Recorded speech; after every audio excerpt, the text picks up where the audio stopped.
posible porque si no voy a atrasar todos los prácticos. De todas maneras, puede ser en horario de consulta en otro momento, la semana que viene antes del parcial, pero hoy en particular va a ser difícil por esto. Y además no quiero dar tampoco tantos temas porque es bastante complicado lograr entender algo, son demasiadas cosas. Así que por eso está fraccionada la teoría en 2 días, para evitar el colapso.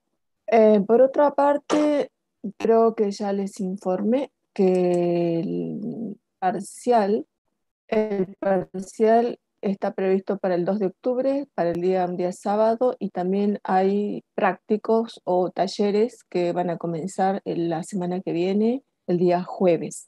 Hemos puesto el día jueves no por una cuestión nuestra nada más, sino porque también las otras materias necesitan los espacios y no podemos usar todos los laboratorios con las distancias que solicita la reglamentación en la universidad. Eh, por eso están puestos el día jueves nada más, que va a ser en nuestro laboratorio y está consensuado con otro docente que también va a necesitar el laboratorio otros días de la semana. Y sumado a eso tenemos las materias optativas, que en el caso de las materias que son con poquitos alumnos, como la nuestra, por ejemplo, se dicta presencial. Entonces no tenemos tanta disponibilidad de laboratorio. Lo que sí, el taller en realidad teníamos previsto hacerlo en 2 horas en distintos laboratorios en forma simultánea, pero eso es imposible, así que vamos a trabajar con un horario mucho más flexible, de 1 hora nada más. Eh, Va a ser desde las 10 o 9 de la mañana, dependiendo de la cantidad de estudiantes que haya. Ustedes se van a poder inscribir en una planilla que ya después se les va a enviar el lunes seguramente, o en esta semana ya se va a habilitar la planilla, ya se les va a informar por mail. Y en esa planilla se inscriben en el horario que van a asistir. Entonces, porque nosotros tenemos que pedir la autorización para que los dejen entrar. Eh, Va a ser solamente 1 hora. Es para que ustedes puedan ver todo el material. Si no lo han podido ver o no lo han podido reconocer o identificar y necesitan revisar el material, dadas las circunstancias que me han planteado de que es difícil, de que de acá, qué sé yo, un montón de cuestiones, que absolutamente todos los planteos que me han hecho se los he hecho llegar a las autoridades y hemos llegado a la conclusión de que la mejor forma es de que ustedes tengan actividades presenciales, sobre todo aquellos que nunca cursaron la materia o que les cuesta o que por su lugar de residencia les cuesta encontrar el material. Entonces ese material lo vamos a tener disponible para todos aquellos que los quieran consultar. Eh, con respecto a que si es o no es obligatorio, eso corre por parte de ustedes. No, no es que les vamos a tomar asistencia ni nada, solamente se les da la oportunidad de ir a la universidad y mirar el material, ya sea para repasar, para reconocer, para identificar, van a estar puestas las lupas, microscopios, todo lo que necesitan para trabajar con material vivo. Los que ya cursaron o los que no tienen necesidad de asistir, bueno, no se anotan y listo. Lo único que tienen que hacer los que necesiten ver el material es simplemente inscribirse en una planilla que se les va a habilitar posteriormente y va a ser solamente de 1 hora, o sea, de 10 a 11, de 11 a 12, de 1 a 2, de 2 a 3, de 3 a 4. Entonces ustedes eligen el horario en el que quieren asistir y de esa manera nosotros podemos trabajar en ese laboratorio con todas las plantas. Con respecto a poner varios días, les repito de que es un poco difícil por el hecho de que hay otros docentes que necesitan el laboratorio u otras materias que necesitan el laboratorio y tampoco podemos disponer de los laboratorios que no son nuestros porque pasa exactamente lo mismo. Con respecto a los horarios de consulta, les he habilitado un día jueves en forma presencial para los que lo necesiten, ya sea que lleven plantas o que necesiten trabajar directamente, pero en la facultad, en, por lo menos nuestra cátedra, todos los días hay gente, absolutamente. no desde este año, sino desde el año pasado, así que eh, nunca se cerró la cátedra ni nunca van a encontrar las puertas cerradas ni falta de asistencia porque siempre hay gente. Eh, bueno, eso, que tienen habilitado un día jueves para consultas presenciales y después que va a ser el taller antes del parcial. Con respecto al parcial, lo tenemos que organizar porque también todo hay que pedir permisos, hay que ver cuántas materias van a necesitar los laboratorios y todo esto, por eso también se ponen los días sábados para evitar el conflicto del espacio, pero igualmente bajo estas circunstancias muchos docentes necesitan varios laboratorios, no uno solo como antes podían trabajar en uno y bueno, ahora necesitan ocupar más espacio. Bueno, cualquier otra duda u otro planteo, por favor me escriben o me mandan un mail o directamente se pueden llegar hasta la facultad y vemos qué se hace. Hoy vamos a trabajar, vamos a comenzar con angiospermas, con euticotiledonias, perdón. En la plataforma está puesto este gráfico que les acabo que se está proyectando, supongo que estarán viendo. Si se fijan en la plataforma, van a encontrar en introducción exactamente el mismo gráfico. Esto es simplemente un esquema como para que tengan idea de dónde estamos. Van a ver de que el parcial entra licofitas, polipodiofitas, gimnospermas, angiospermas basales, magnólidas, monocotiledonias, y vamos a ver hasta la primera parte de euticotiledonias basales sobre todo. Depende de dónde lleguemos porque como se postergó la fecha del parcial, vamos a ver hasta dónde llegamos. Hoy vamos a ver ceratofilales y vamos a ingresar a este gran clado de las euticotiledonias. Vamos a comenzar con ceratofilales. Este orden es un orden un tanto... antes estaba en otras familias por ser plantas acuáticas, y fíjense, es un grupo hermano de las eudicotiledonias. Está justo entre las mono y las eudicotiledonias, porque tiene características de ambos grupos. Son plantas básicamente plantas acuáticas, son muy parecidas a unas que ya vimos, ya les voy a mostrar las diferencias. Son plantas básicamente de cosmopolitas, de aguas dulces, con un tallo hueco que tiene hojas ramificadas, divididas en forma dicótoma y dientes en el margen. Estas hojas que crecen así opuestas en los nudos, este tipo de hojas de tipo verticiladas, siempre le otorga el nombre se le otorga el nombre a las plantas, ya sea acuáticas como terrestres, de cola de zorro. Este es un nombre muy frecuente, por eso los nombres comunes no son nombres muy certeros desde el punto de vista científico, obviamente, porque en general los nombres se asignan en función de la forma que suelen tener las plantas. Pero esta particularidad de los dientes en el margen es uno de los caracteres que los ayuda a identificar eh, desde el punto de vista morfológico. Son estas plantas, como les dije, y acuáticas, caracterizadas por estas hojas de tipo verticiladas, y una particularidad que no se ve a simple vista, pero es una sinapomorfía del grupo, es el tipo de polen. En este caso el polen es inaperturado. ¿Qué quiere decir que es inaperturado? Que no tiene apertura. Hemos dicho que así como hemos visto esporas triletes, monoletes, también el polen tiene que tener un punto, un lugar por donde germina el grano de polen. Entonces, en este caso, este tipo de polen es inaperturado, o sea, no tiene una apertura, no tiene un lugar específico definido por donde se produce la germinación. Estas ceratofiláceas son muy parecidas a las cabombáceas. ¿Se acuerdan cuando vimos las cabombas? También vimos un aspecto muy parecido y también le dicen cola de zorro. También son plantas acuáticas. ¿Cuál es la diferencia? Y que esta tiene dientes. esta no, desde el punto de vista morfológico de la hoja. Otra característica está en las flores. En el caso de las cabombas, las flores suelen tener un pedúnculo largo y la flor suele ser aérea, entonces podemos verla. Y además hay una diferenciación entre hojas flotantes y hojas sumergidas, lo cual no pasa en Ceratophyllum porque es una planta que crece completamente cubierta por el agua. Es una planta acuática, es una planta que es sumergida. En cambio, esta es una planta que tiene una parte sumergida y una parte emergente.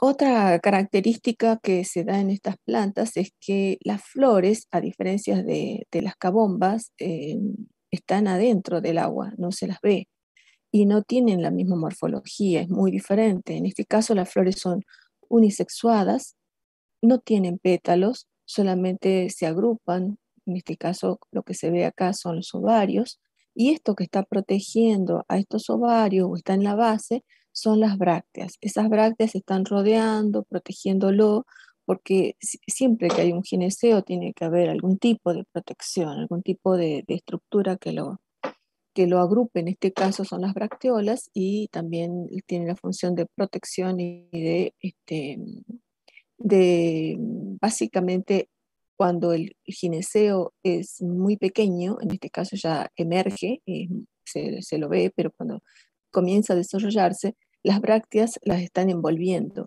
Luego, cuando el gineceo es mucho más grande, se desarrolla, las brácteas quedan pequeñas, no siguen creciendo, no acompañan al crecimiento. Ese gineceo es unicarpelar, unilocular, uniovulado, y se agrupan de esta manera, y la única protección que tienen son las brácteas. Lo mismo pasa con los estambres.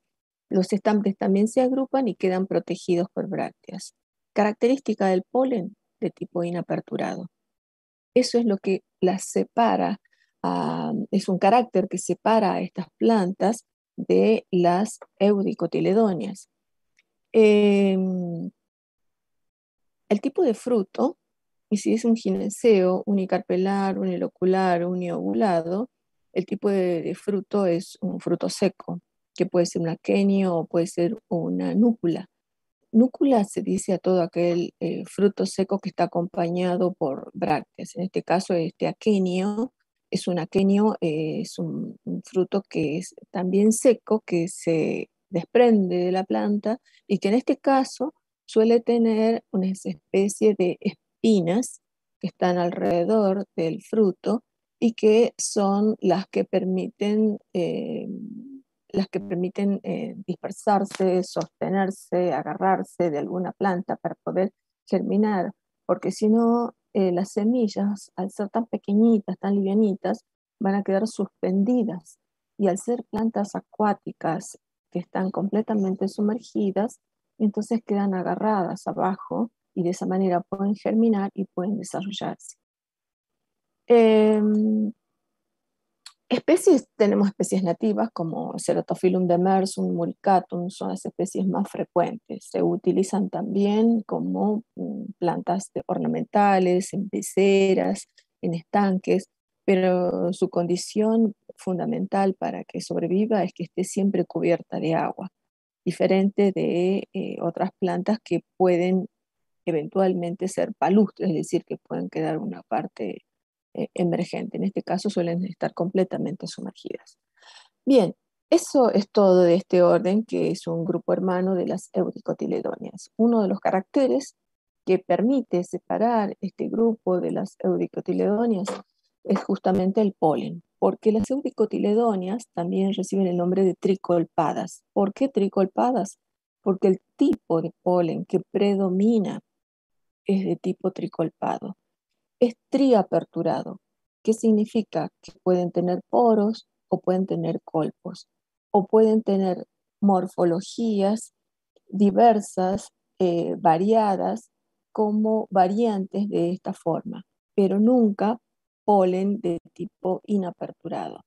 De todas maneras, siempre en los grupos basales, siempre van a haber caracteres de los grupos anteriores. Y obviamente los grupos como las rosidas, las astérides, van a tener predominantemente este tipo de polen. Las eudicotiledóneas es un grupo completamente monofilético, muy bien determinado, no solamente por el tipo de polen, que es el carácter más importante, pues el carácter que se descubrió desde el punto de vista morfológico, que permitía separar a las plantas y que se separaron no solamente por este carácter, sino por una infinidad de caracteres moleculares. Y dentro de los caracteres morfológicos, uno de los caracteres más relevantes fue justamente el polen, un dato o una característica que antes no se tenía en cuenta, sobre todo, por ejemplo, en las primeras clasificaciones, donde lo que se observaba o lo que se consideraba eran las partes de la flor, la parte externa de la flor, más que nada las piezas periónticas. Como todo grupo basal, este grupo de las eudicotiledóneas también es un grupo polifilético, quiere decir que es simplemente una agrupación de órdenes que no tienen una monofilia que los caracterice, sino que es un grupo polifilético donde vamos a encontrar tres órdenes, o nosotros vamos a estudiar más bien tres órdenes porque hay muchos más. Si ustedes ingresan a la página de la PG, van a ver de que existen varios órdenes. Estos órdenes que vamos a estudiar son los más representativos, los que tenemos en nuestra flora argentina y en nuestra flora local. Vamos a estudiar el orden Ranunculares, Proteales y Gunnerares. Vamos a comenzar con el orden Ranunculares. Es un orden que ustedes van a ver en prácticos. Es un orden de los cuales vamos a estudiar solamente 4 familias. Una de esas es la familia Ranunculaceae, las Berberidaceae, Linispermaceae y la familia Papaveraceae. ¿Cuáles son los caracteres fundamentales? Primero o más bien, más que caracteres fundamentales, son las sinapomorfías de este orden. En primer lugar, que las flores tienen varios ciclos e incluso se presentan ciclos verticilados, lo cual es muy importante y es un dato interesante al momento de separar o de considerar como sinapomorfía del grupo. Otra que es gineceo súpero, que es dialicarpelar, que es un carácter también muy frecuente, y presentan alcaloides de distintos tipos, uno de ellos es el tipo berberina. Cuando hablamos de sinapomorfías, en realidad nos estamos refiriendo a aquellos caracteres que quizás sobresalen debido a la diversidad que hay en el grupo. No quiere decir que las sinapomorfías se presentan en cada una de estas familias, sino que son los caracteres que agrupan a la diversidad que presenta cada una de estas. Quizás la diversidad es de un grupo y ese carácter o esa sinapomorfía es la que permite justamente caracterizarlo desde el punto de vista filogenético. Y bueno, son datos o caracteres morfológicos que si no conocen las plantas, después que las vean, va a ser mucho más fácil o es mucho más simple recordarlas. Dijimos que vamos a estudiar 4 familias. Una de esas es las ranunculaceae, que ustedes van a ver en prácticos. No sé si están en flor, la verdad que no me fijé. Y si no hay material en flor, también en el taller van a tener material seco y material disponible en líquido, es decir, material conservado en líquido.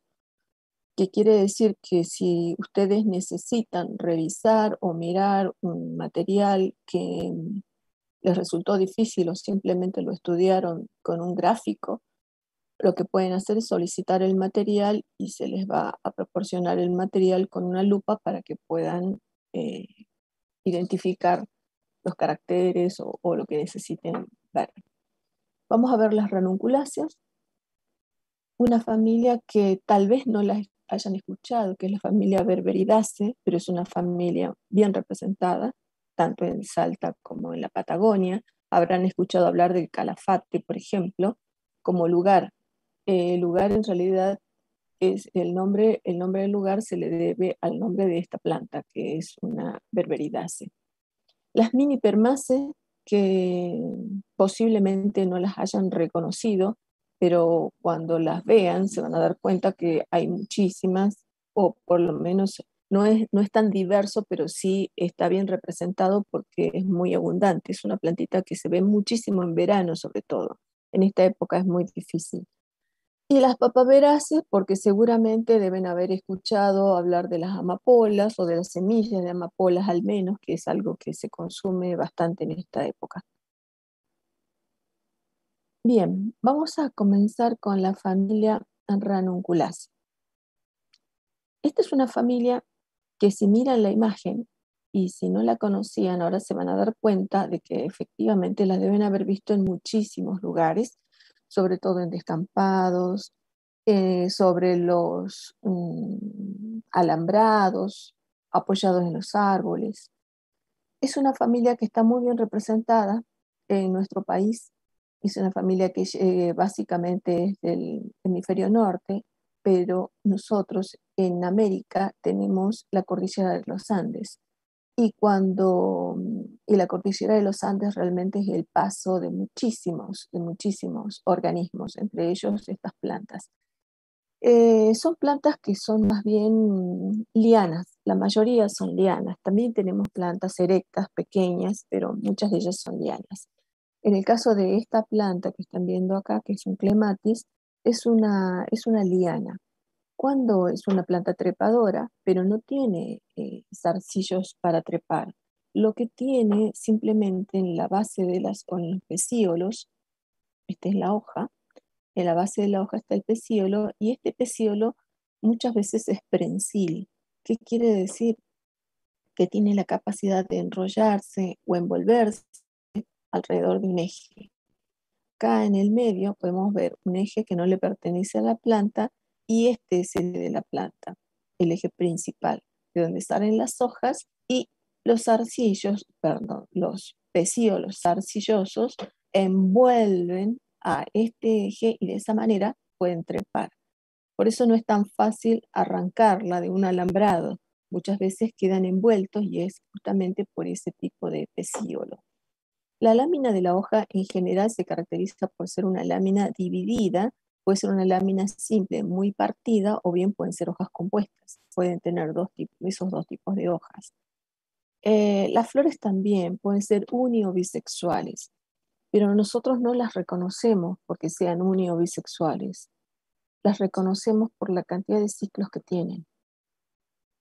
Porque el perianto puede ser homoclamidio y no se puede diferenciar fácilmente, pero en general suelen tener, si son estaminadas, muchos estambres y si son bisexuales también.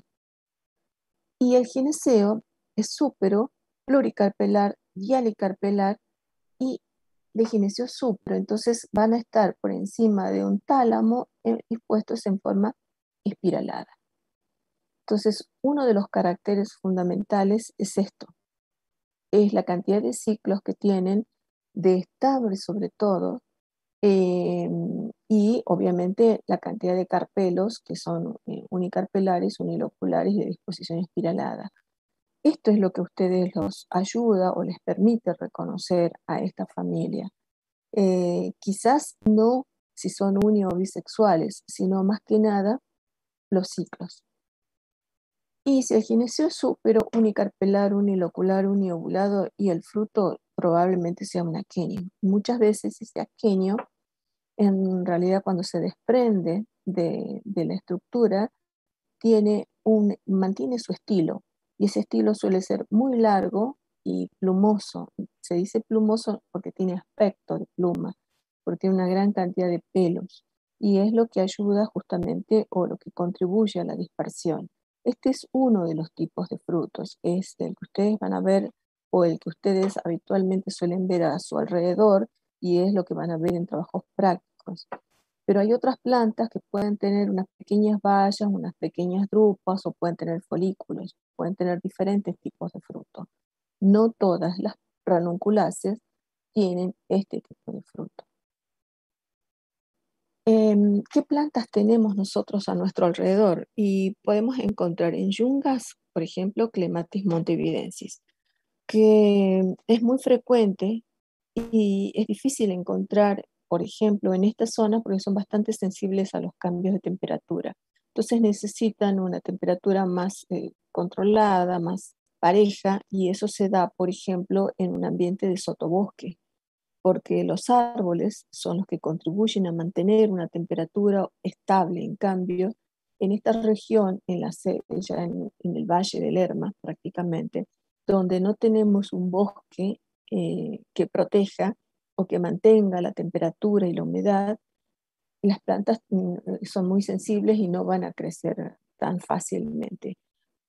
De todas maneras, todas las plantas que encuentren un microclima ideal pueden crecer. ¿Qué significa? Que si yo tengo, no sé, una finquita o la finquita del amigo, un lugar XX dentro del Valle del Lerma, o un espacio donde tenga un sotobosque o tenga una especie de arboleda, o una casa o casas que me generen mantener la temperatura, la humedad, las plantas van a crecer, no, pero nunca se van a desarrollar ni multiplicar como lo hacen en su ambiente natural.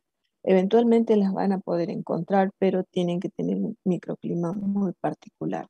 ¿Cómo las diferenciamos las que crecen en nuestra región, en nuestra zona, en la ciudad, en el Valle del Lerma, por ejemplo, de Clematis hankiana? Porque estas hojas son glabras, estas son pilosas. El tamaño de estas hojas suele ser mayor que esta. De todas maneras, son tan diferentes que son muy fáciles de reconocer. Bueno, estas son las dos especies más frecuentes, o quizás las que ustedes puedan colectar o las que puedan encontrar a su alrededor.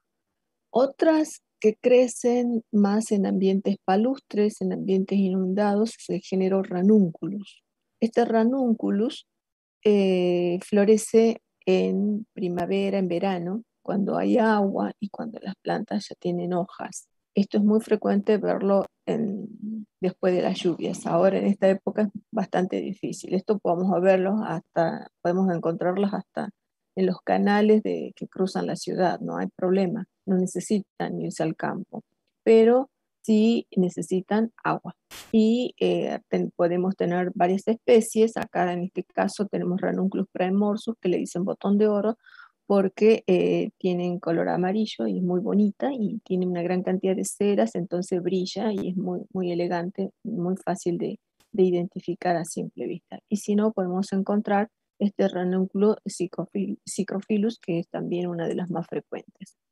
Otros géneros que quizás va a ser un poco más difícil de reconocerlos, de identificarlos, pero también son comunes en yungas, ese género Anemone, pero ¿cómo las reconocemos a simple vista? Y miren la cantidad de estambres que tienen, y este es un receptáculo con carpelos. Y acá también podemos ver una planta con muchísimos estambres y generalmente suelen tener perigonio o pueden tener numerosas piezas periánticas. Hemos dicho que estas piezas o estos grupos tienen varios ciclos y uno de esos es, por ejemplo, esto que se puede ver acá, una gran cantidad de ciclos. Bien, ahora vamos a ver las berberidáceas. Y estas plantas las hemos visto en las salidas de campo. En las salidas de campo, cuando recorremos yungas, sobre todo en los pastizales de altura, porque es una familia que es básicamente del hemisferio norte, pero en la Argentina se encuentra principalmente sobre la cordillera de los Andes. Y acá tenemos justamente nosotros un piso de vegetación que es bastante fresco, alto, que es el bosque montano. Y es el lugar donde frecuentemente se suelen encontrar. También, o sea, la mayor diversidad se encuentra en esta región.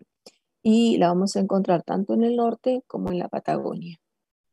Eh, Suelen tener hojas simples, pero no todas tienen el margen entero. Muchas de ellas suelen tener espinas en el margen.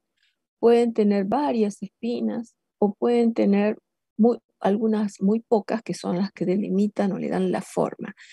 Este margen espinoso es uno de los caracteres más relevantes, pero como les dije, no todas tienen espinas, pero sí las que crecen en nuestra región suelen tener este aspecto. Otra característica está en las flores. Las flores también tienen un perianto multiseriado, como hemos visto, tienen varios ciclos, y una particularidad de estas flores en las berberidáceas es que los estambres suelen tener dehiscencia poricida, que significa que tienen un poro con una tapita que suele levantarse por donde sale el polen. Eh, y tienen frutos que pueden ser carnosos o secos, carnosos como bayas, que son las que consumimos, o forman parte de los que conocemos en la Argentina como blueberries, o forman parte de los blueberries que se conocen a nivel general.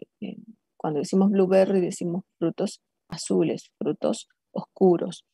Estos blueberry o las que reciben el nombre es el calafate, por ejemplo, es uno de los frutos que se consumen mucho en el sur de la Argentina, o por lo menos han escuchado hablar del calafate, y es un frutito obviamente carnoso, es una planta silvestre que estos frutitos se utilizan para una gran cantidad de cosas, tanto se consumen como frutos secos, como para hacer helados y una gran cantidad de postres cubiertos con chocolate, etcétera. Si han ido o van a ir al sur, a la Patagonia, para encontrar una variedad de productos elaborados con el calafate.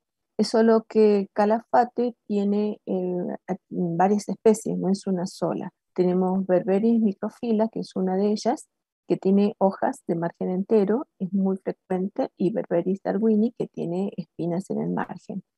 Son arbustos, que quiere decir que no son árboles grandes, son arbustos de, no sé, 2, 3 metros de altura, que son muy comunes en los caminos y son muy abundantes. Otro problemita que podemos encontrar para colectar estos frutos son las espinas. Muchas tienen espinas, ya sean estípulas transformadas en espinas o hojas de margen espinoso. Un berberis que es más bien del NEA, fíjense, el mismo tipo de hoja con espinas en el margen. Este color amarillento de las flores es muy frecuente, es muy común.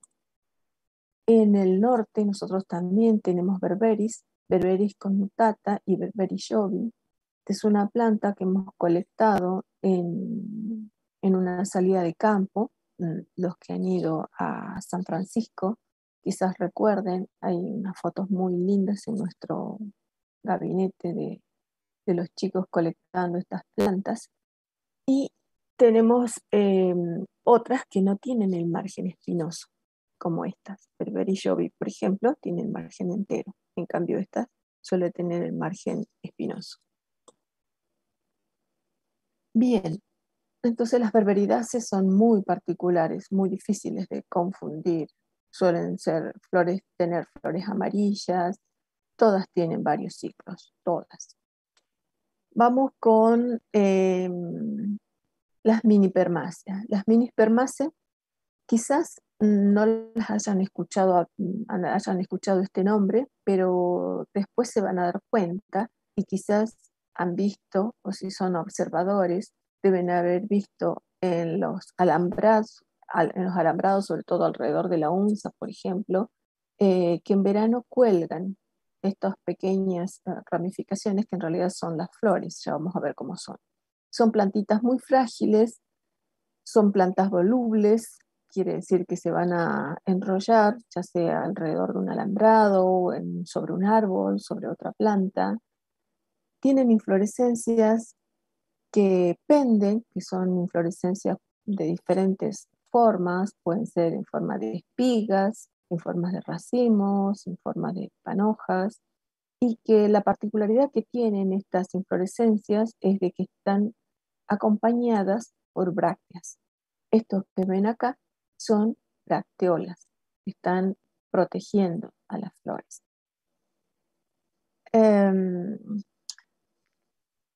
Esto es Cisampelus pereira, es una plantita que es la más común en nuestra región. Hay otras minispermáceas, pero esta es la más frecuente en Salta, sobre todo en Salta capital, un poco más en Yungas vamos a encontrar otra especie, pero esta es la más frecuente en nuestra región. Le dicen mil hombres, no sé por qué, pero ese es el nombre que recibe. Una particularidad de las flores es que las flores son trímeras. Son trímeras, son unisexuadas y tienen los carpelos libres. Y cada carpelito origina una baya. Entonces, estas bayitas crecen todas, las tres, agrupadas, protegidas por una bracteola. Por eso es que tiene este aspecto. Lo mismo pasaba con las flores. ¿Recuerden? Las flores están acá, protegidas por las bracteolas. Cuando se forman los frutos, las bracteolas son persistentes y están acompañando a los frutos, que en este caso son bayas. En esta familia es frecuente la presencia de alcaloides y uno de esos ha sido muy utilizado, sobre todo en Brasil, como para cazar, porque como es un alcaloide, en este caso este es el alcaloide de tubocuraína que produce parálisis muscular. Entonces se lo utilizaba muchísimo para cazar, para las cazas. Obviamente, seguramente pueblos originarios lo deben seguir utilizando. Y uno de los productos que se utiliza para formar lo que se denomina curare sale de esta planta. No quiere decir que solamente usaban esa planta. En realidad, los cazadores o cuando se utiliza algún producto de este tipo para producir parálisis, por lo general vienen acompañados de otras plantas. Uno de los componentes, o le dicen curare por lo menos, viene de Conrhododendron, pero no quiere decir que solamente se saque de esta planta, sino que se hacen combinaciones con otras. Esta es una de las más utilizadas, de las más frecuentes. Las nuestras no son tan tóxicas y no tienen el poder que tienen esta especie en particular. Em, las papaveráceas. Las papaveráceas, una familia que también es nativa o principalmente está muy bien representada en el hemisferio norte, también llega a nuestro país y una de las especies que más conocemos posiblemente sean estas que ustedes están viendo acá, y una de las especies más comunes o más frecuentes que han escuchado hablar seguramente es el opium o la morfina, vienen o salen del género papaver. En estas plantas encontramos látex, látex que algunas veces es blanco, como en el caso de las amapolas, por ejemplo, o que es amarillo, y eso se detecta solamente cuando cortamos la planta. Y si ya han estado colectando, posiblemente han colectado esta planta, un argemone, ustedes cuando cortan van a ver de que el látex es amarillo. Este látex es el que contiene justamente alcaloides y tiene, como por ejemplo el opium, de donde se extrae la morfina. La morfina se utiliza muchísimo, no solamente en operaciones, en cirugías, en medicina, sino también tiene otros usos, pero es potente. La morfina es potente, ¿no? Es muy, muy, muy utilizada. Las flores se cultivan también, pero tenemos papaveráceas que son para cultivo, para ornamento, como seguramente ustedes han visto. Posiblemente, la verdad es que no he estado mirando mucho los jardines, así que no sé si hay flores en este momento, pero ya se acerca la primavera y seguramente van a encontrar plantas con flores. En general, en estas plantas no le vemos el cáliz, porque el cáliz es caduco. Lo único que vemos son los pétalos. Y si han visto o tienen una amapola, habrán visto que los pétalos se caen muy fácilmente. Y es porque tienen una uña muy, muy cortita, muy angosta además. Entonces es muy frágil. Apenas se deshidratan, los pétalos se sueltan. La particularidad que tiene la corola es que puede tener 4 pétalos o pueden tener 6, no tienen un número definido de pétalos. Sí, aquí también encontramos androceo con numerosos estambres.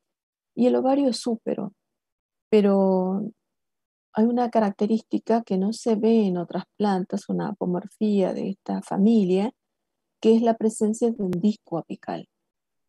El gineceo es súpero, pero se desarrolla en la parte superior un disco, y sobre ese disco es por donde se extienden estas ramas, que no son más que las ramas estigmáticas. Entonces, en lugar de tener un estilo largo, lo que tienen es un disco, y sobre ese disco se van a disponer las ramas estigmáticas.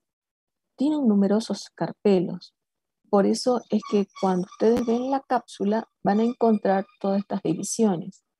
Este disco se separa del resto del gineceo y deja una abertura, y esa abertura es la que permite la salida de las semillas, la dispersión de las semillas, y por eso es que la cápsula se dice que tiene dehiscencia valvar o dehiscencia poricida. Estas aperturas, estos poros, se generan simplemente cuando el fruto está maduro, y de esa manera se extiende el estilo y deja una apertura, que son estos poros. Como ven acá, hay pequeñas ranuras que corresponden al ovario que estaba cubriendo esta parte. Luego se seca y deja ver esa apertura. Eso es lo que origina la valva o la cápsula de tipo poricida o valvar. A eso se le dice dehiscencia valvar o poricida.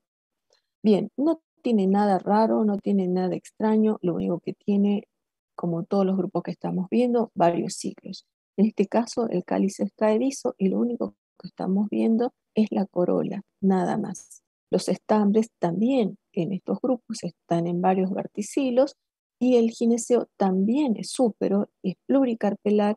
En este caso tenemos una presencia de un disco, que es donde se apoyan las ramas estigmáticas. Especies conocidas, y hay una que es muy común, no solamente en los baldíos, orillas de los caminos, en los campos, es el género Argemone. Y si se han dado cuenta, en verano, sobre todo cuando ya florece, o en primavera, ya van a florecer estas plantas, apenas cae un poco de agua, las primeras lluvias, la lluvia es mágica en septiembre. Van a aparecer un montón de plantas, van a haber un montón de plantas y van a empezar a florecer muy rápidamente. Tenemos Argemone mexicana, Argemone subuciformis, que tienen flores de colores diferentes, nada más. Algunas de flores amarillas, otras de flores blancas.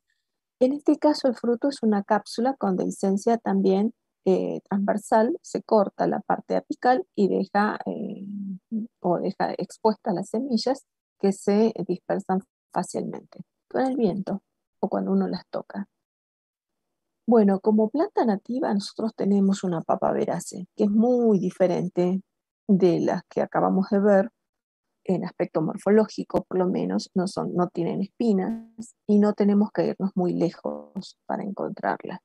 Basta con subir el Cerro San Bernardo para verla, a orillas del camino, en la parte de arriba, Boconia integrifolia, que le dicen árbol lillo. Esta planta es muy, pero muy común en yungas, no solamente en Salta, sino a lo largo de la cordillera de los Andes, las van a encontrar en otros países.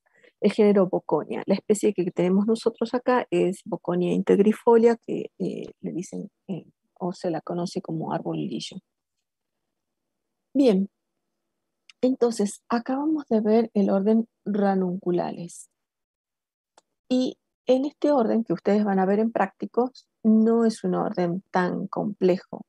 Si podemos, disculpen que haga este manchancho, pero me olvidé de subir o de colocar o de repetir la, la foto.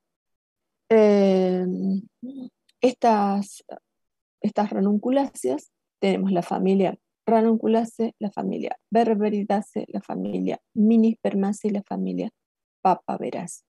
Si no las conocían, ahora habrán visto que hay caracteres que comparten, sobre todo la presencia de numerosos ciclos, numerosos estambres, que se da sobre todo en estas tres familias.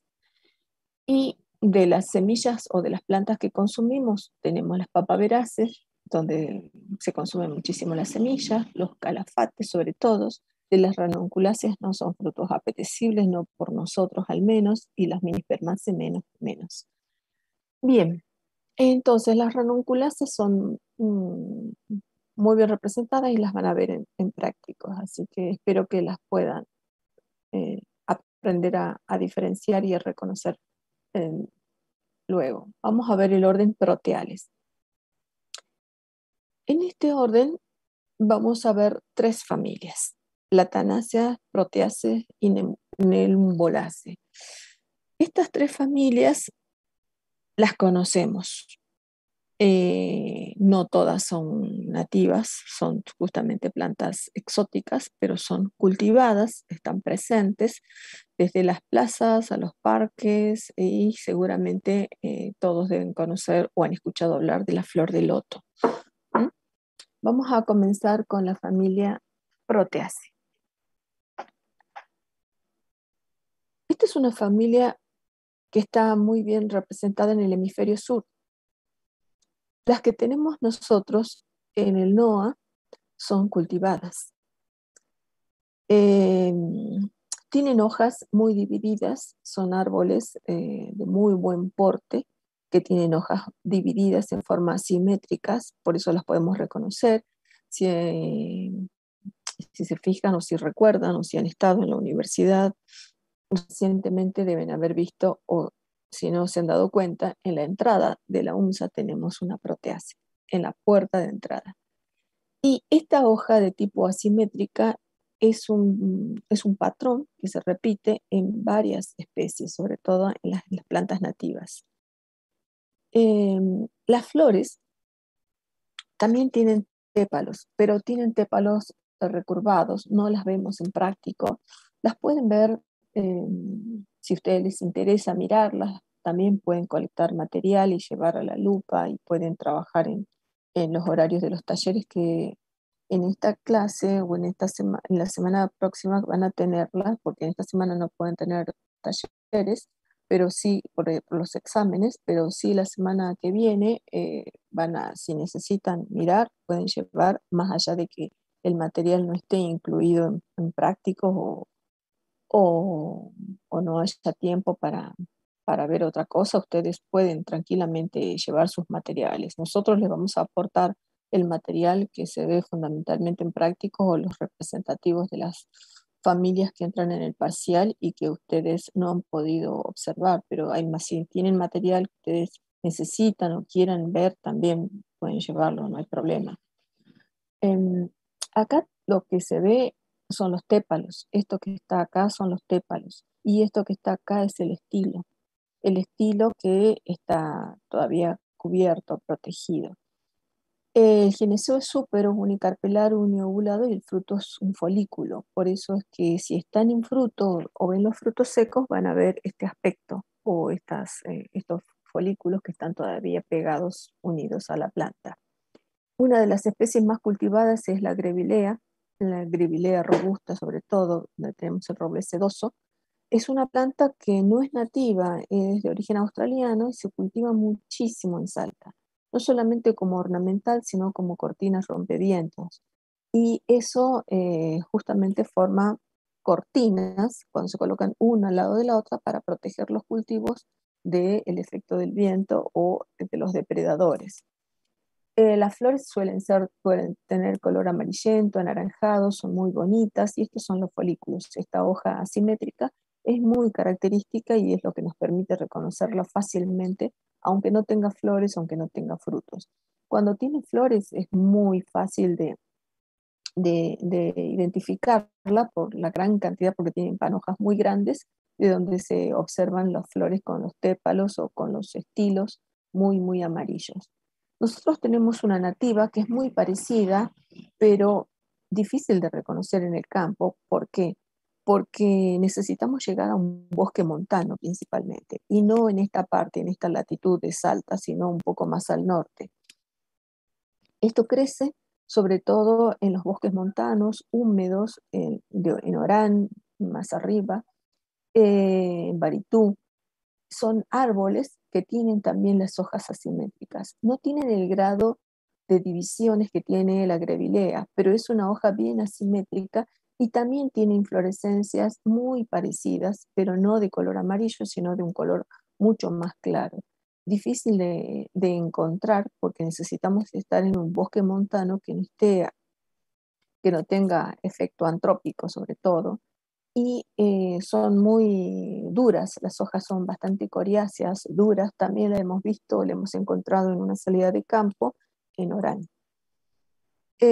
Una de las que se cultivan por sus flores, por el aspecto, por el color que tienen las flores, es el género Embotium, no es tan frecuente, pero fíjense que tienen la misma morfología. Otras proteáceas que es nativa, que es el género Guewinia, que es también nativo y en la Patagonia.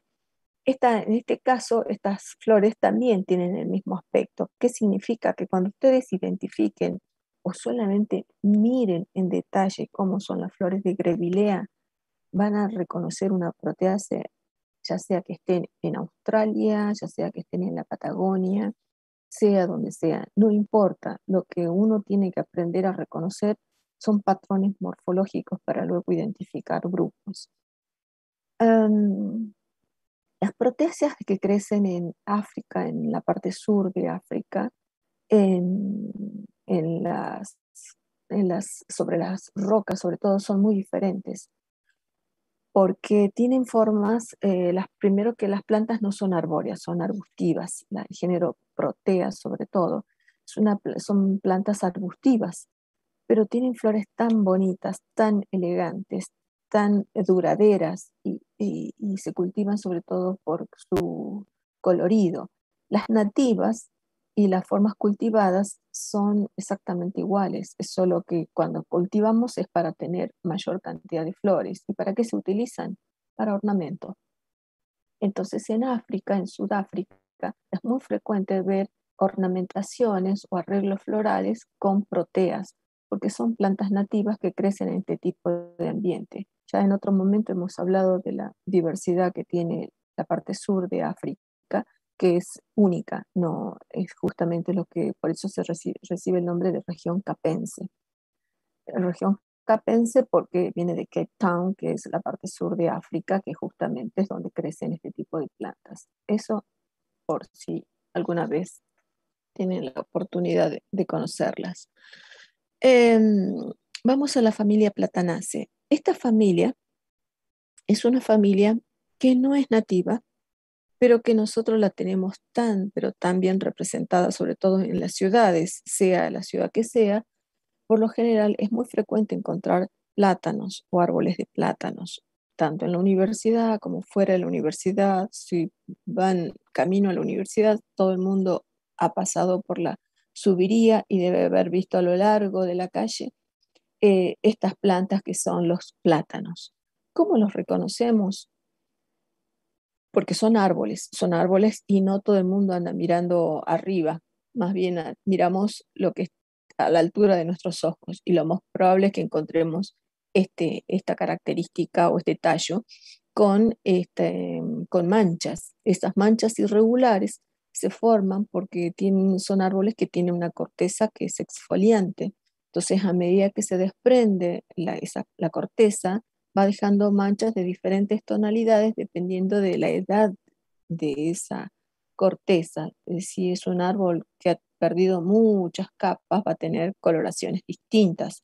Entonces, vamos a tener este aspecto veteado muy característico de las platanáceas. En el caso de esta planta que se cultiva muchísimo, sobre todo en nuestra región, se la usa como cortinas rompevientos, como para generar sombras, como en este caso, que es muy, muy frecuente.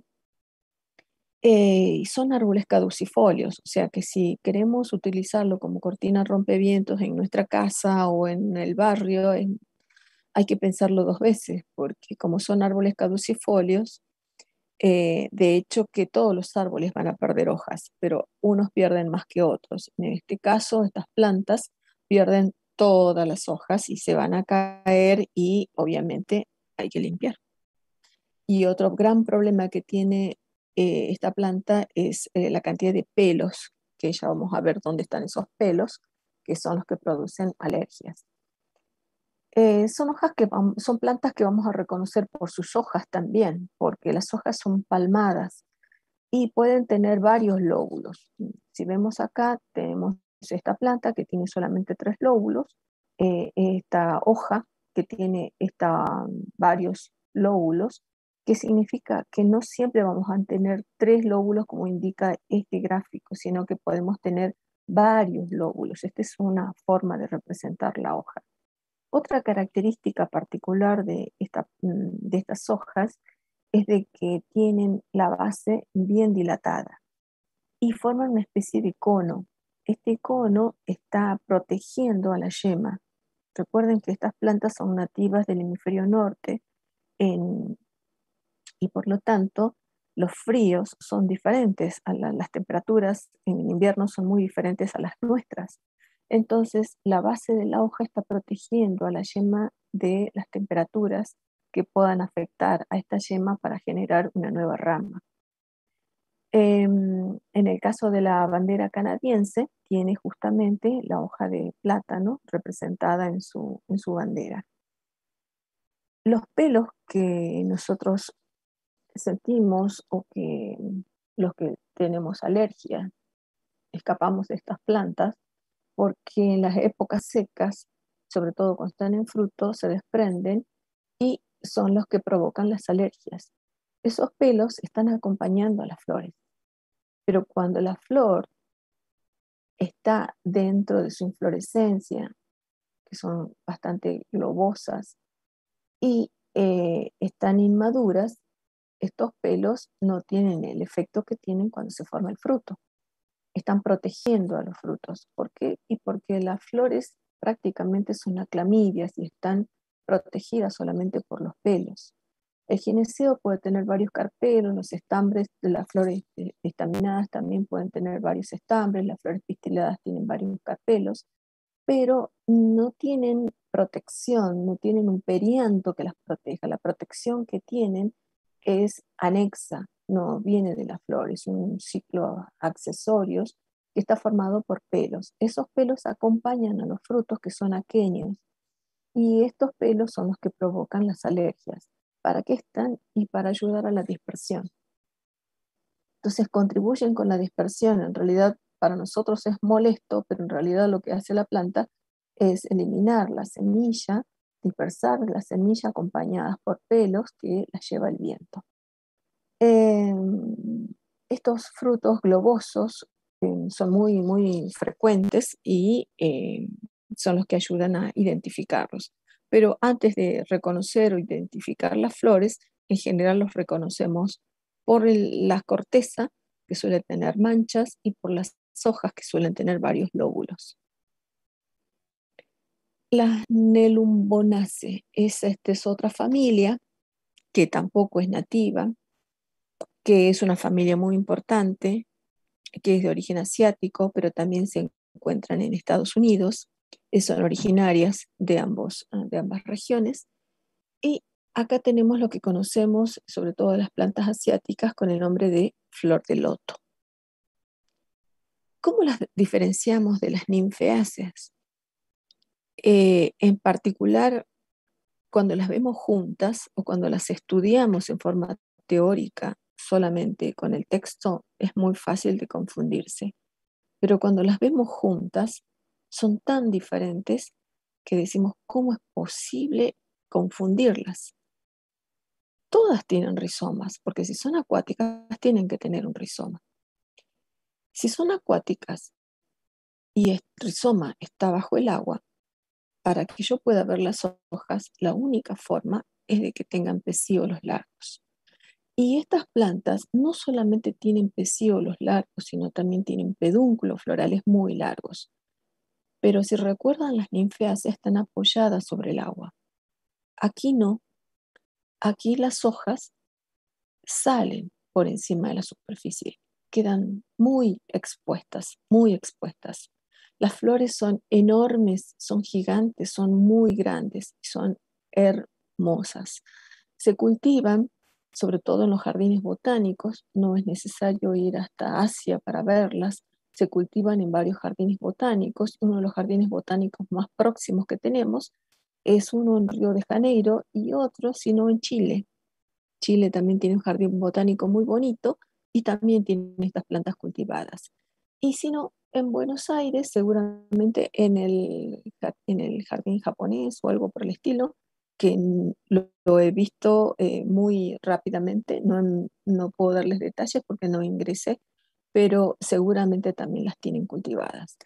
Eh, Son muy lindas, muy elegantes, como les decía, y las hojas salen de la superficie, las flores con más razón.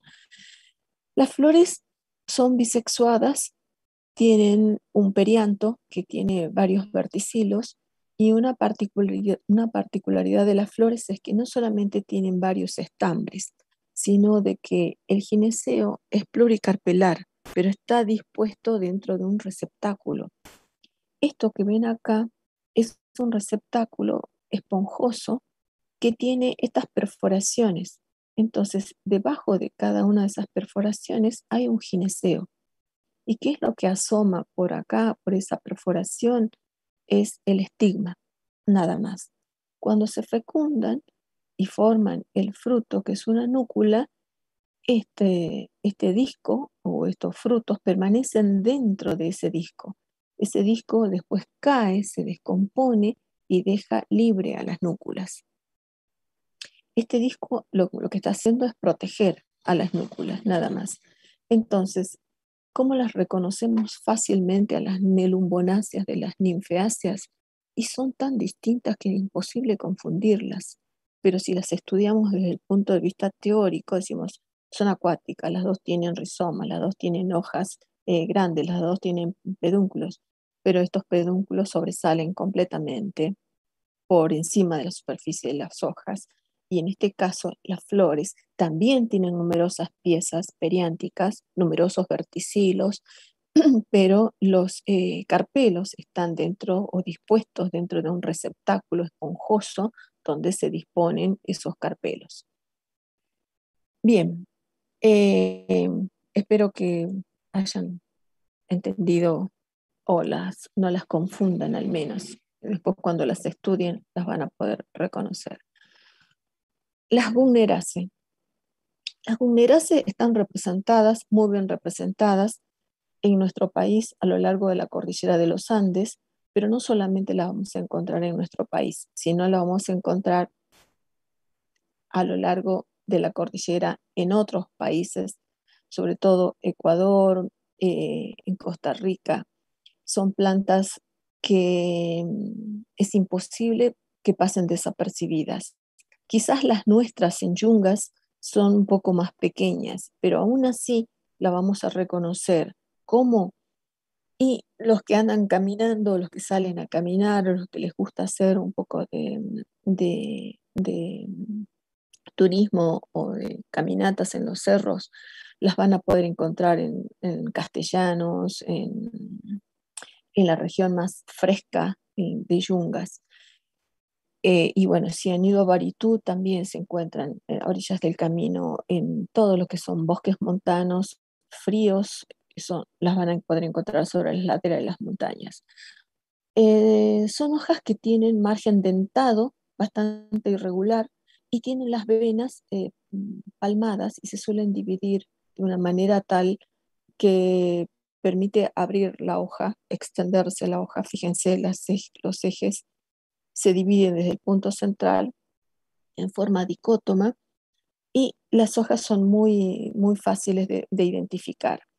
Otra característica que presentan son las inflorescencias, que son estas, que son muy llamativas, pero más que las inflorescencias, las vamos a reconocer muy rápidamente por las hojas, que tienen sus venas en forma o ramificadas en forma palmada.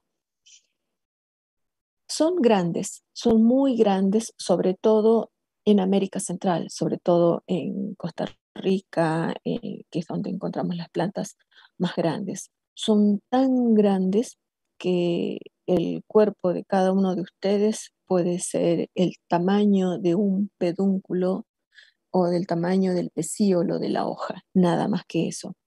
Las hojas, la lámina en sí suele ser muy abierta, mucho más grande que un paraguas abierto, mucho más que eso.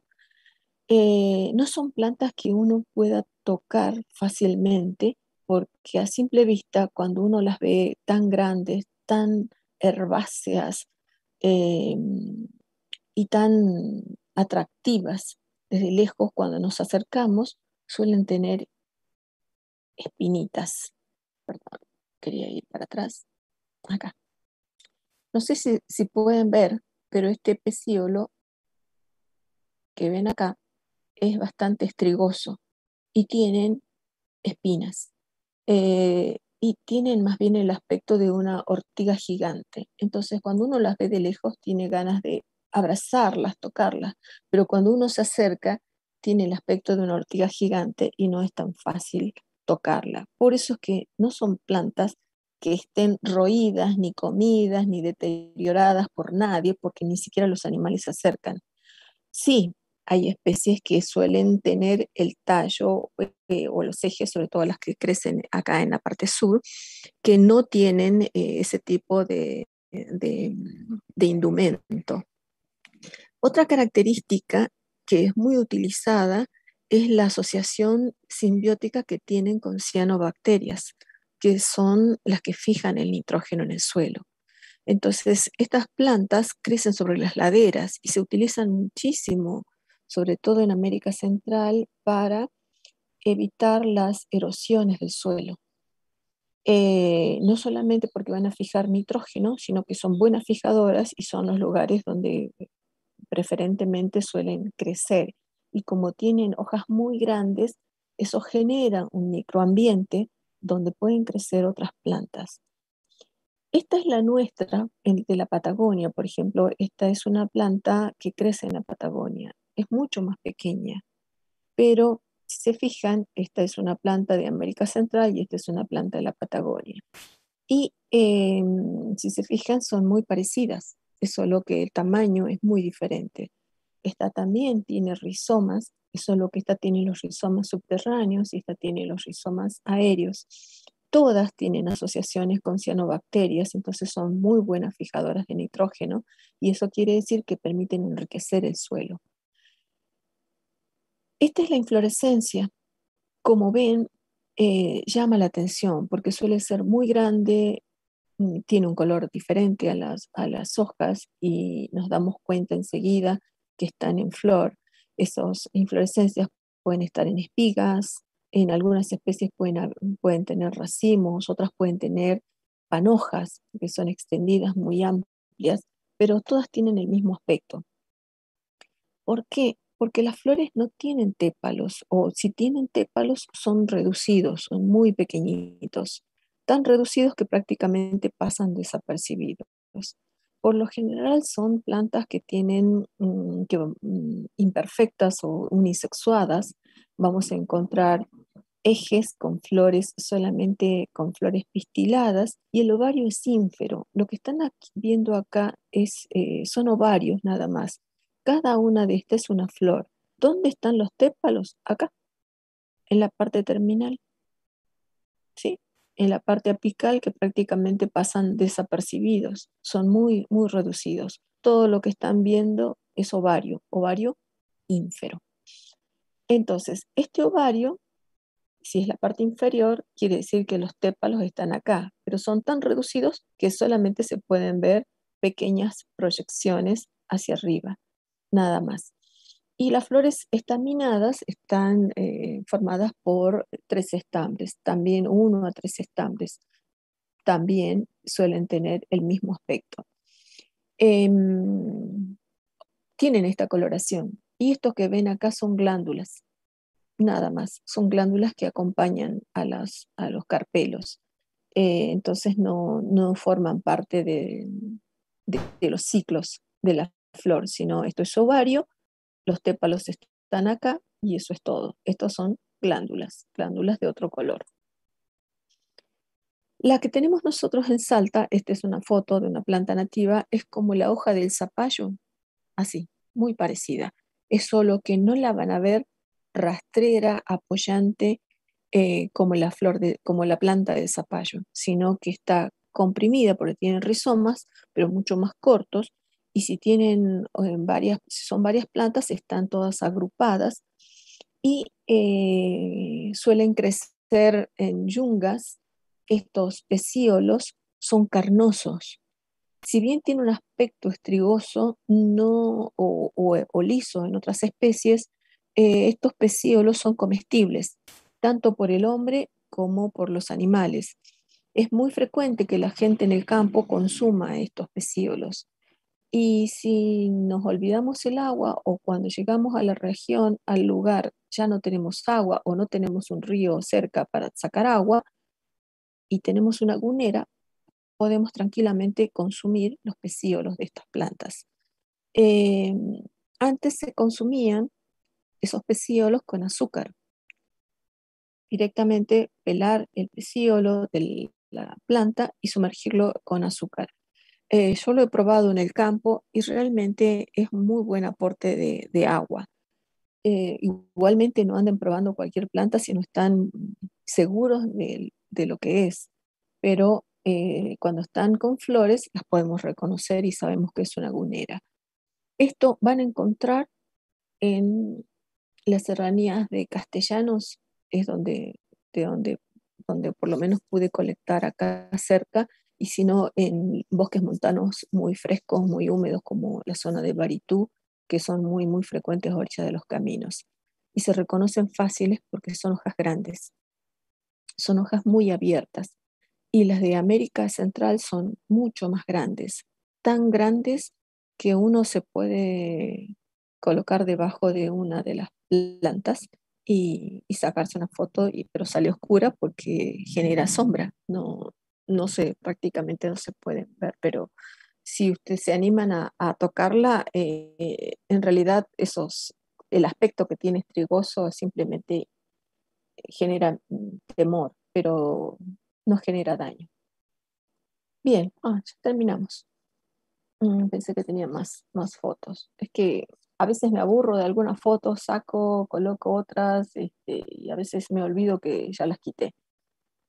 Bien, acabamos de ver entonces ceratofilales y vimos eudicotiledóneas basales. ¿Mm? Eh, Espero que hayan podido entender un poco este tema. No es tan difícil, es un tema bastante diferente de lo que hemos estado viendo. A medida que vamos incursionando en los grupos nuevos, los van a encontrar más familiares porque las plantas que vienen ahora, ya sean de super y de super asterides, son plantas más frecuentes para ustedes, son plantas más conocidas por ustedes, entonces es mucho más fácil trabajar. A veces es difícil trabajar con plantas o ver plantas que no conozcan, pero seguramente escucharon o las han visto. Ahora con tanta difusión, estoy cansada de ver Reels y TikToks con plantas, o por lo menos yo miro los paisajes o el ambiente y veo las plantas de trasfondo, pero son más frecuentes, son más comunes. Entonces, quizás desde ese punto de vista, no es necesario que uno, cuando quiera estudiar plantas, solamente tenga el apunte de diversidad y repita de memoria. Basta con ver una foto y cuando uno mira la planta, la toca o simplemente la ve en una imagen que nos recuerde, ya no nos olvidamos más. Es por eso es que es necesario ver las plantas, por eso es necesario hacer los talleres presenciales.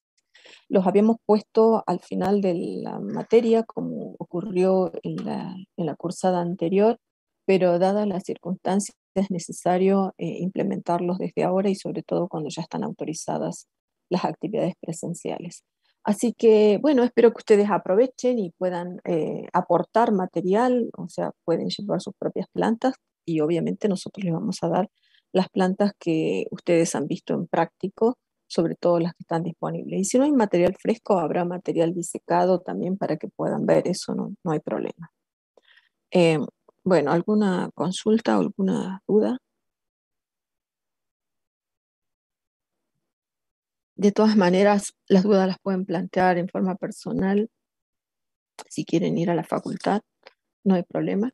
Ese es el día que he puesto de consulta oficial, lo cual no significa que no pueda ser otro día. Si hay un día particular, ya sea porque ustedes tienen clases, no sé, qué sé yo, otros compromisos, otras actividades, me dicen, bueno, yo puedo ir tal día o necesito tal otro día, también nos lo dicen. O me dicen, qué sé yo, me avisan si los puedo recibir, no hay ningún problema. Ya les dije que en la facultad hay gente de lunes a viernes, todos los días. Eh, y sobre todo están, si no estoy yo, están los tesistas, están los becarios, así que siempre hay gente para atenderlos o para atender una consulta. No es necesario que sea solo conmigo, porque si me tienen miedo, no sé por qué, pero bueno, pueden consultarle a otra persona o pueden consultarme en forma particular. No, no hay problema, o pueden mandar la foto. No importa. Profesora, Sí. este jueves es la consulta de usted. Sí, yo voy a estar este jueves. También no les he puesto, el taller es el próximo jueves, pero sí también voy a estar en los talleres. Voy a estar en las consultas Y y el taller. le tenemos que avisar a usted si vamos a ir el jueves. Eh, yo voy a estar el jueves. Me avisan mejor porque siempre hay reuniones o hay trabajos, o los jueves son los días que nosotros utilizábamos como reunión de cátedra para ver cómo marchan los prácticos, para ver cuántos entregan, cuántos no entregaron. Y eso también hemos estado viendo, de que si hay 8 actividades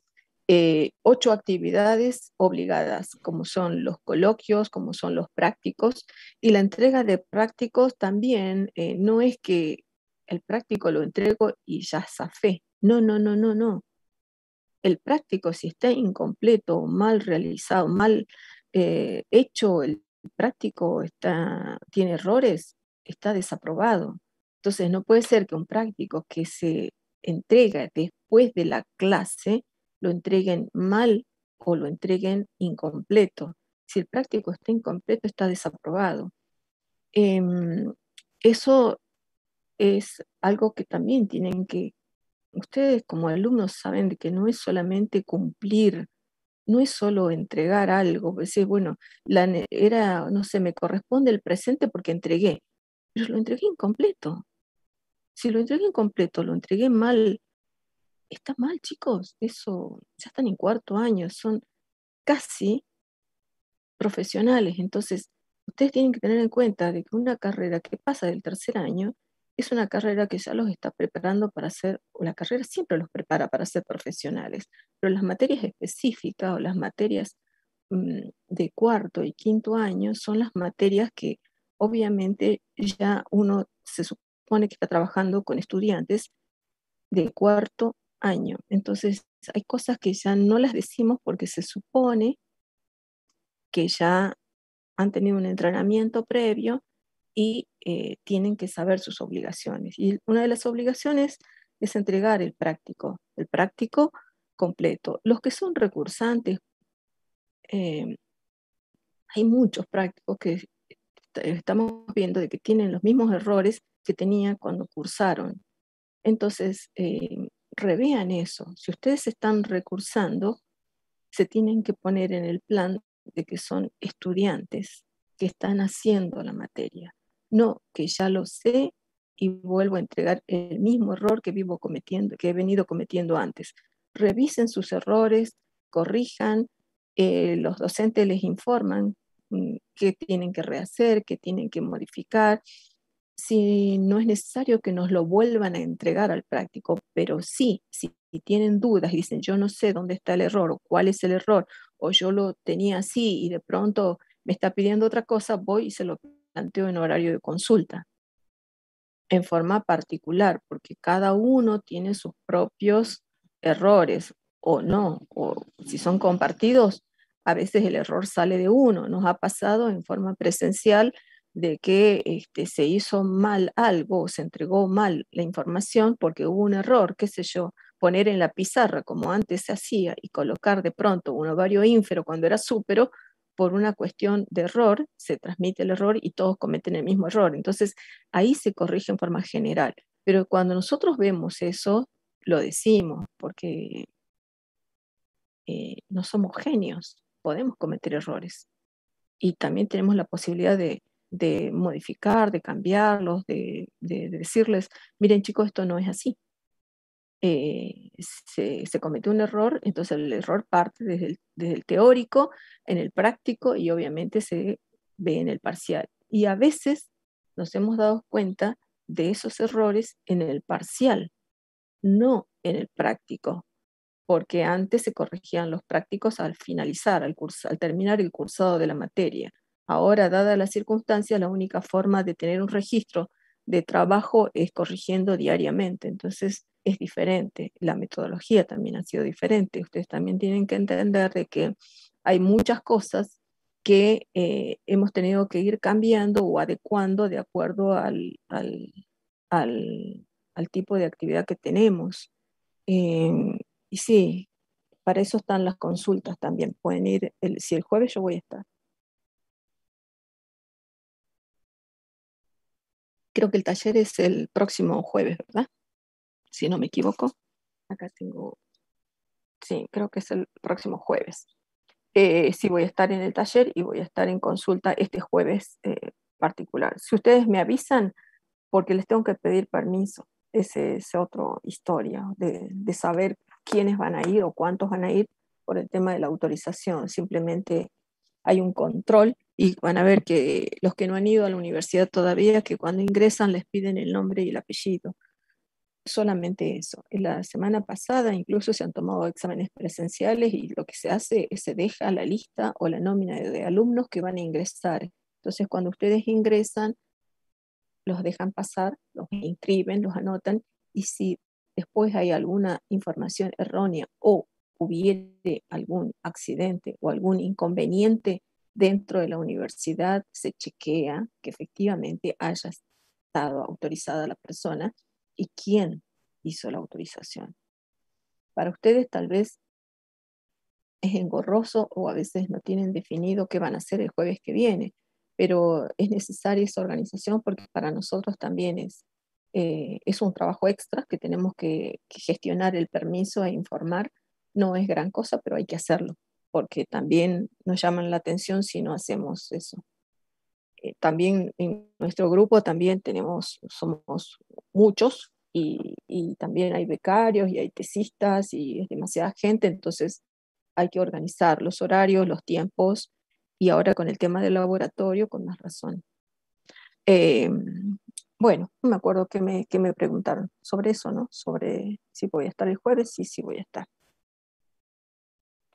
Solamente me escriben, me dicen voy a ir, entonces yo les pido permiso el miércoles o el martes y ya está, nada más. Eso es todo, no tienen que hacer más nada. ¿Alguna otra consulta? ¿Alguna cosa que quieran? ¿Nada? Bueno, Profe, sí, hasta el práctico, hasta lo que veamos de este viernes al otro va para el parcial del sábado. sí, en esta semana no podemos tomar coloquios, pero el coloquio se va a tomar la semana que viene, creo que es, o no, eh, sí, el martes creo que se toma el coloquio. Ya les van a poner los temas de la evaluación también. El parcial, el Sí, parcial va hasta los temas del lunes que viene, la semana que viene. ah, ajá. El lunes, lo del miércoles ya no entra, Bueno, entra para el segundo parcial.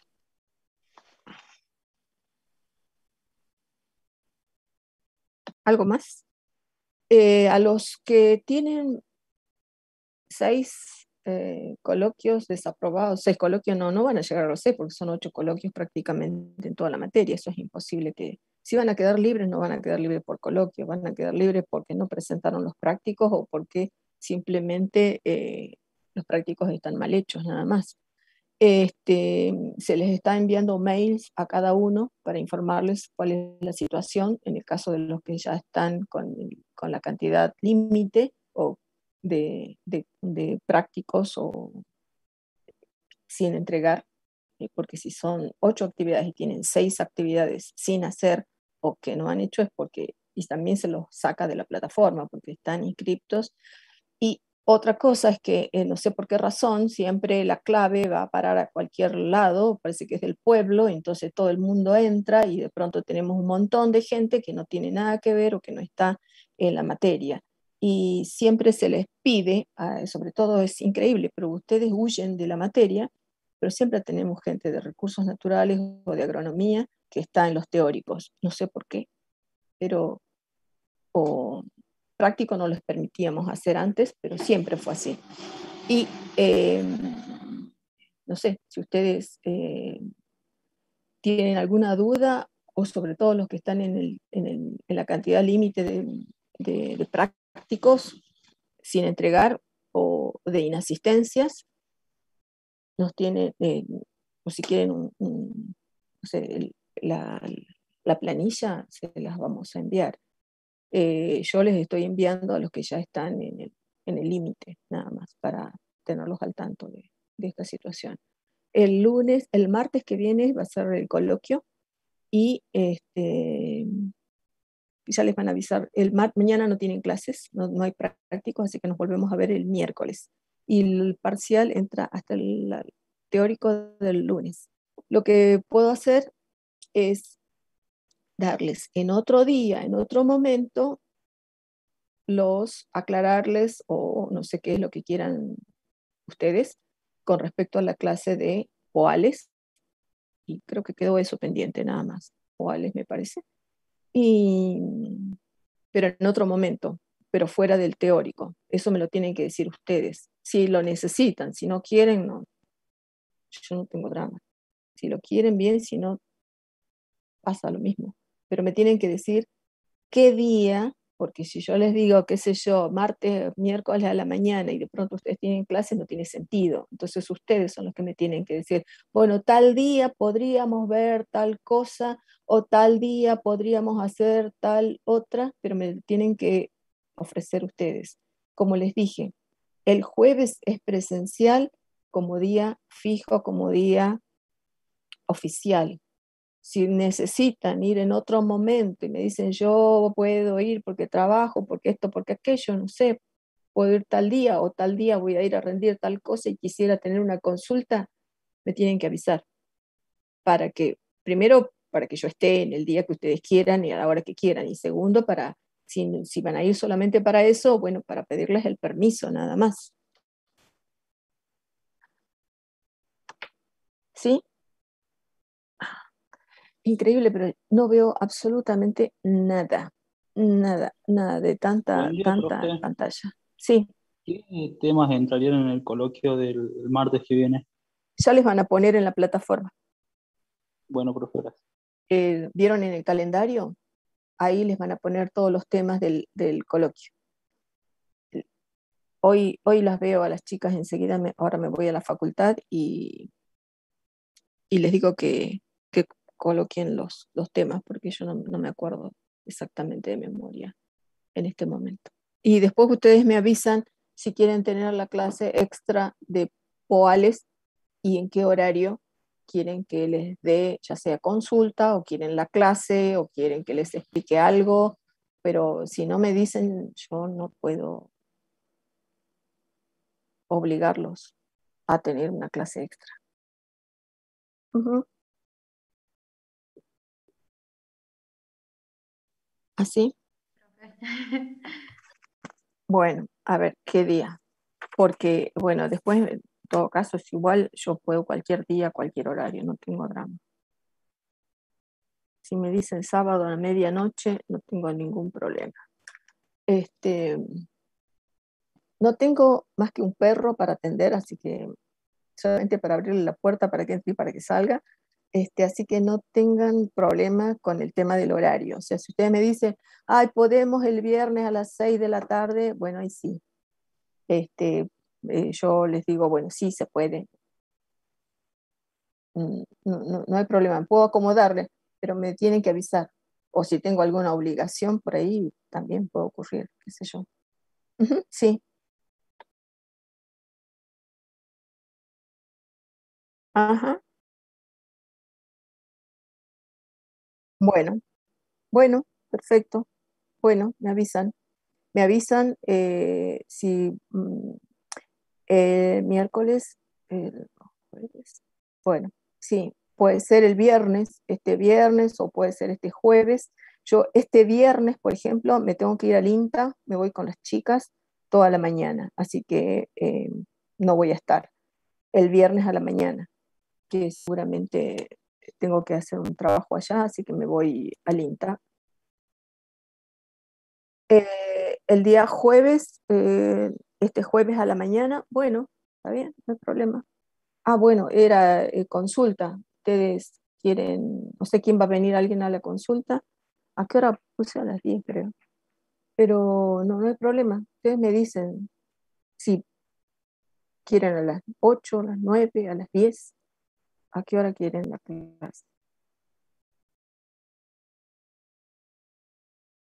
Lo que ustedes necesiten.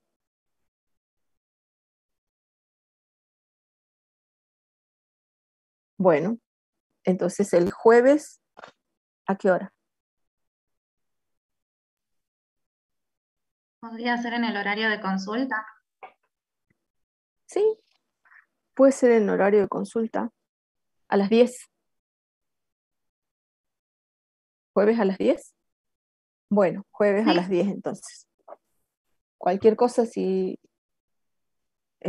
cambian de horario, me avisan. Y si no, no sé quién era el que quería ir, igual yo el jueves después de la teoría, que si a veces tengo internet en la facultad, a veces no, mi máquina no sé qué problema tiene, qué sé yo. No puedo trabajar en la facultad, entonces estoy sin máquina. El jueves a las 10. ¿Está? Nada más. Gracias, profe. Gracias, profe. Chau chicos, hasta luego. Chao. Chau, chau.